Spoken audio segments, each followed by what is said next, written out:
Olá, apresentamos agora mais uma edição do Conexão Concurso. O nosso convidado de hoje é o advogado Sérgio Camargo, especializado em abraçar causas em defesa dos candidatos.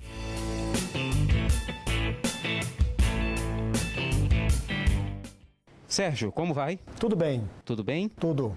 Sérgio, você é um advogado especializado na área de recursos contra irregularidades em concursos públicos. Exatamente, especialista em concurso público. E aí eu queria saber de você se os concursos têm dado muito trabalho aos advogados. Na medida em que nós temos a ausência do Estatuto do Concurso Público, né, que seria a regulamentação da Constituição Federal no artigo 37, inciso 2, que criou o princípio da chamada acessibilidade pública, na medida em que todos os cargos, empregos e funções públicas só são alcançados a partir do certame público, as administrações públicas têm sido, de certa forma, liberdade para atuar nessa questão do concurso com bastante discricionariedade, né? Então, você tem uma grande omissão legislativa. Alguns municípios, algumas assembleias legislativas, o município do Rio de Janeiro tem uma lei para a esfera municipal de concurso público, né? Mas a maior parte das administrações não tem basicamente nada, né? O que deixa ao crivo das bancas examinadoras estabelecerem regras para aquela acessibilidade pública, né?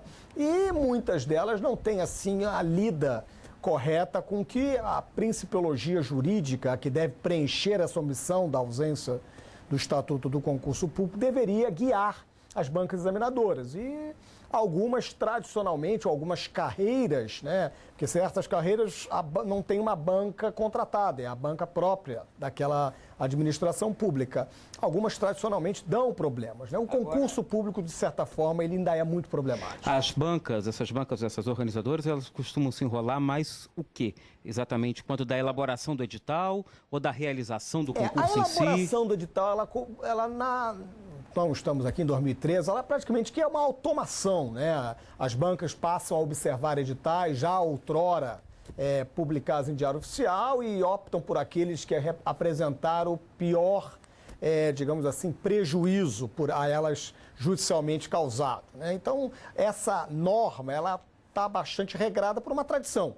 O que, obviamente, está longe de um critério efetivamente jurídico, né? Então, por exemplo, se você observa o projeto de lei 74/2010, que está aí tramitando no Congresso Nacional, que pretende, então, regulamentar o Estatuto do Concurso com a regra específica nacional, você tem lá, por exemplo, que a banca tem que especificar critérios de avaliação para o exame psicotécnico.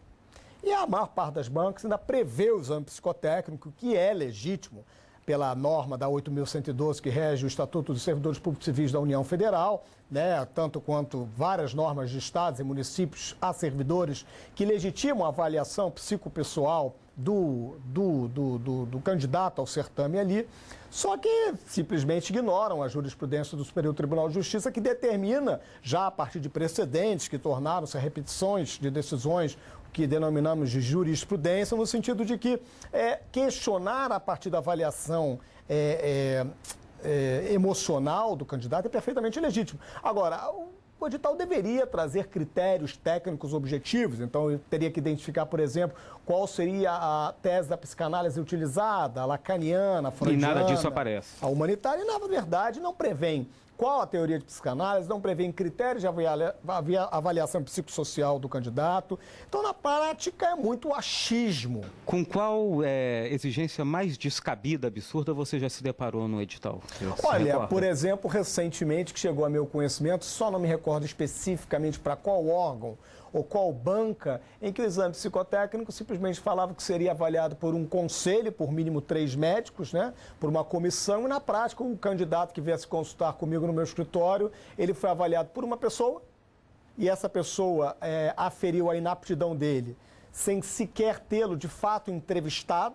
Não houve, de fato, uma entrevista, muito menos um grupo colegiado para avaliar a sanidade mental do candidato. Então, eu achei ali bastante arbitrário, né? Uma coisa que sempre está prevista em edital, acho que é uma exigência, né? É o famoso prazo para interposição de recursos. Certo. Né? Contra a formulação de questões ou contra o gabarito oficial divulgado. Você acha que isso é avaliado à vera? esses recursos são avaliados? É... Acontecem mudanças de gabarito e anulação de questões tanto quanto deveriam realmente acontecer? Olha, na grande maioria das vezes, só para constar? Não, na grande maioria das vezes, a questão recursal administrativa das bancas examinadoras, você observa muito mais uma intenção de uma boa-fé, me perdoem, subjetiva, quer dizer, é a intenção de boa-fé, não que o Código Civil de 2002 busca, que é a real e objetiva boa-fé. É muito mais um cala-boca. Então, olha só, existe um princípio fundamental da dignidade da pessoa humana chamado ampla defesa. Então, vamos fingir que estamos dando ampla defesa. Aí a banca coloca lá, olha, o candidato tem 48 horas para recorrer. Quer dizer, é um prazo extremamente exíguo, né? O candidato não tem, de fato. Então, até ele se dirigir ao órgão, até ele conseguir a prova, quer dizer, o primeiro dia ele já gastou. Né? Até ele conseguir a prova, até ele, né, ter lá o recurso, no mínimo um dia ele gastou. Então ele tem o dia seguinte para recorrer. Quer dizer, é muito mais para eu fingir que estou num real Estado democrático de direito, a garantir dos princípios fundamentais, do que de fato garanti-los. Né? Na ausência do Estatuto do Concurso, então as bancas às vezes botam 2, 3, 5, fica ali ao obséquio da autoridade administrativa que assina a portaria do edital. Você tem acompanhado o trâmite dessa questão desse estatuto? Olha, o de 2003 cansei-me de acompanhar, porque o projeto já data lá há uma década. O de 2010, não obstante trazer algumas questões que o próprio 2003 por exemplo, prevê um percentual de até 3% do valor do subsídio ou da remuneração, melhor dizendo, do vencimento básico do futuro servidor a ser cobrado a título de taxa de inscrição. O que certas carreiras, como a Defensoria, o Ministério Público, que a magistratura, pode significar uma taxa de inscrição de R$700. Então, me perdoe, mas a isonomia aí vai para o espaço sideral, né? Porque pessoas de pouca capacidade econômica não terão condições de multiplicarem já provas. Já dá um corte radical. Já está cortado, né? Então, o projeto de lei, ele peca um pouco aí. Então, algumas questões do 2003. O de 2010, quer dizer, você está aí há 3 anos tramitando. Né? Você está na véspera de um pleito político de grande prospecção no território nacional. Quer dizer, uma certa má vontade política, até porque as terceirizações que as administrações públicas sofrem, elas na prática sofrem muito por conta de envolvimentos a partir de agentes políticos do alto poder, que alocam a partir de suas empresas de recurso humano a força terceirizada em estatais como a Petrobras, que categoricamente terceiriza seus servidores, né, e outras tantas administrações públicas. Então, você observa que não há uma vontade política para que prossiga o projeto de lei. Você acha que não sai? Não sai, não. Não sai. Não. Salvo outro juízo, na gestão da atual presidência da República, eu acho muito pouco provável que ele chegue à sanção ou veto da presidente. O item campeão de reclamações é a abertura de concurso apenas para cadastro. O cadastro de reserva. Afinal, o que diz a lei a respeito disso? A lei não existe, né? Então, mas o projeto de lei 74, ele estipula que não pode haver o concurso único exclusivamente para cadastro de reserva e a oferta das cargos aos candidatos não pode representar um valor simbólico, não tendo explicitado, como também não é obrigação do legislador, que não cabe a ele conceitos ou expressão de princípios ou, enfim, definições. Então, ele deixou muito ali a discricionariedade do legislador infraconstitucional, quer dizer, aos estados e aos municípios identificaram que seria um valor percentual insignificante. Então, eu estou querendo dizer que se não oferece pelo menos 5% das vagas da carreira, as vacâncias, é insignificante, né? Então, de certa forma, você coíbe essas administrações que visivelmente fazem certames públicos com o único objetivo financeiro de arrecadar aquela carga que se tornará ali, não é carga tributária, mas, enfim, acaba indo para o orçamento daquela administração. Um ponto que costuma chamar muita atenção, e você tem uma longa tradição nisso, você tem uma atuação na área da defesa dos direitos humanos. Sim. E também da diversidade. Exatamente. Inclusive de cunho sexual. No âmbito legal, né, no concurso reina a questão da impessoalidade. Sim, é um princípio basilar. Básico, né? Mas eu queria saber se na tua experiência de carreira de advogado dedicada a essa área, você já se deparou com casos de desrespeito à questão de credo, de raça ou Sem até de orientação dúvida. sexual, Não, também na esfera do concurso? De orientação por etnia, orientação sexual, né? Os exames orais são os grandes facilitadores para a exclusão de cidadãos não desejáveis pelo grupamento social dominante, que é extremamente católico, né? Então, aqueles de orientação sexual diferenciada. O que eu acho muito curioso, às vezes, a questão do preconceito à etnia negra, né? Num país tão mixigenado como o brasileiro, né? Chega a ser até ridículo, né? Sermos preconceituosos, porque a etnia brasileira não é da raça ariana, então somos todos, de alguma maneira, mestiços, mamelucos. Misturados, né? Na minha família tem um índio, tem um negro. Então, dizer cotas, a questão das próprias cotas, a questão de preconceito pela etnia da pessoa num exame oral, se torna um pouco até ridículo num país como o nosso. E são ações facilmente reversíveis? Olha, judicialmente são de difícil comprovação, né? Como é que você demonstra para o magistrado ali que o afastamento do candidato no exame oral, por exemplo, se deu pela sua orientação sexual? Né? Qual é o critério? Você sabe que é muitas vezes por Mas como provar que foi por isso? Como provar isso, né? Então, pela plena ausência legal de um regramento, por exemplo, por exame oral, né, como prevê o projeto de lei 74, vai ter que gravar, vai ter que dar publicidade, o candidato tem que ter acesso a essa gravação, quer por áudio, quer por vídeo, né? Então, quer dizer, aí você consegue corroborar provas no sentido, olha, isso diz a doutrina, isso diz a jurisprudência, a banca apresentou essa definição conceitual a título de resposta, o candidato respondeu dessa maneira, então há uma proximidade com grau X e não com o grau que ele recebeu, mas a sua demonstração, no caso do gênero masculino, de uma certa ser mais feminino, né? Talvez pela sua orientação homossexual tenha sido ali, aí você consegue construir prova, mas atualmente na conjuntura é muito difícil. É uma confusão também muito comum que as pessoas fazem, é que ano de eleição é ano em que não são realizados não é bem isso. Concursos. Exatamente, eu queria que você explicasse então, os órgãos... 2014 está chegando. Perfeito. E muita gente fica já com essa coisa equivocada na cabeça. Ligados ao pleito, então vamos lá. É o pleito para quê? Administração municipal. Não, legislativo municipal. Não, é a União Federal para a sua chefia de executivo. Não. Bom, qual é o órgão, né? Então, aquele órgão ou poder ligado a mesma esfera, ao pleito, ele está obstado de realizar certame até, salvo engano, tem um número de meses, quer dizer, normalmente em abril de cada ano, porque são 3 ou 4 meses antes efetivamente do pleito, né? Então estariam proibidos de lançar o edital.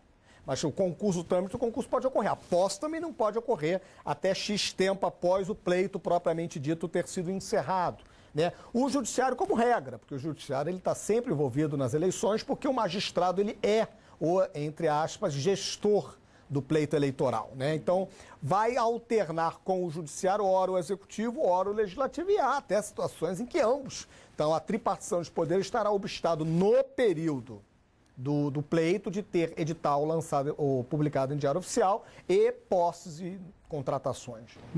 A gente conversou um pouquinho antes de começar a gravar e sobre um pouquinho da tua história, né? Você se graduou em 97 pela Cândido Mendes do Centro, isso. Foi um concurseiro? Fui, poxa. Passou e atuou há quanto tempo na Petrobras? Eu fiquei no sistema Petrobras por 4, iniciei na BR Distribuidora, fui cedido a Petróleo Brasileiro, fiquei 4 anos e alguma coisa no sistema Petrobras. Até que você já dando aula, começou a perceber a demanda das pessoas a respeito de dúvidas acerca dos concursos. Tive uma paixão sempre muito pessoal pela questão da docência, né? Eu fiz intercâmbio para a Austrália, então, quer dizer, me formei na Austrália, e aí dei aula de inglês de 1989 até entrar para a Petrobras, depois, nesse ínter de tempo ainda fui do Exército, quer dizer, fiz CPOE. Então, dar aula... Sempre teve na tua trajetória, né? Quer linguística, quer questão da Força Armada e agora na questão jurídica, né? Então, eu sou professor há mais de 20 anos. Mas em que momento especificamente você se viu atraído para mergulhar nessa atuação? Há 10 anos atrás, na área do direito, né? Em 2003, eu dei aula preparatória para uma turma de delegado da Polícia Federal. Foi minha iniciação enquanto docente da área jurídica, né? E há 10 anos, então, estou na Escola da Magistratura, na Fundação Escola da Defensoria Pública do Estado do Rio de Janeiro, a pós-graduação da Pontifícia Universidade Católica. E nesses 10 anos, qual é a dúvida mais comum com que você se depara, que os candidatos têm? Se a gente estiver especificamente tratando de concurso público, né, a dúvida mais frequente é acerca da acumulação de cargos, né?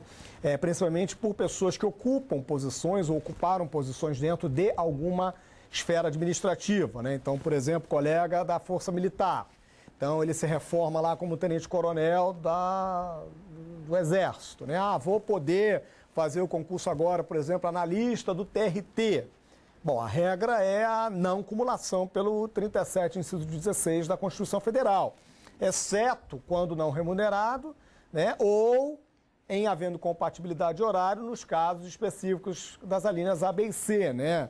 Seriam 2 cargos de professor, um cargo técnico, que entende o STJ ser apenas aquele de 3º grau, mais um de professor, e o terceiro inciso que foi alterado com a emenda 34 de 2001, que fala de 2 cargos da área de saúde, né? Então, excepcionalmente, seriam essas as possibilidades. Então, no exemplo que eu dei de um colega da Força Armada, ele, como tenente-coronel aposentada, teria de optar entre a antiga carreira reformada militar e a nova que ele pretende tomar posse.